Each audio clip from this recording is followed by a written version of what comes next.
L'Institut Itinéra a analysé 5 critères pour réaliser son baromètre: la situation financière de la commune, sa situation économique, ses écoles, la qualité de vie et l'environnement. Les résultats aux critères ont ensuite été croisés avec les moyens disponibles dans les communes. Premier renseignement, la taille d'une commune, même riche, ne semble pas être un avantage. Il y a des surprises au sens où on retrouve que les grandes villes wallonnes sont relativement mal classées.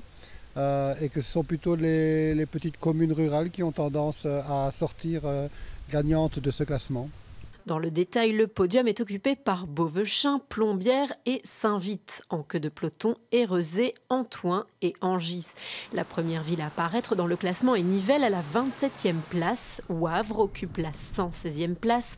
Namur la 149e. Liège la 191e. Et Charleroi la 241e. Les grandes villes, en quelque sorte, concentrent un certain nombre de problèmes. Bon, d'abord, de manière en situation financière, elles sont fortement endettées.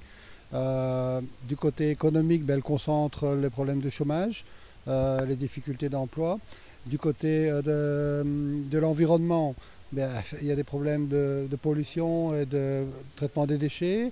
Et au niveau social, qualité de vie, un peu toutes les nuisances, si je puis dire, liées à la concentration humaine à un endroit. Autre surprise, une ville ou un village riche n'est pas forcément bien classé, comme le montre la carte des résultats. Chaque province compte en moyenne 2 communes dans le top 10 du classement. Les choses sont donc plutôt équilibrées entre les zones riches, comme le Brabant wallon, et celles plus pauvres, comme les provinces de Liège et du Hainaut.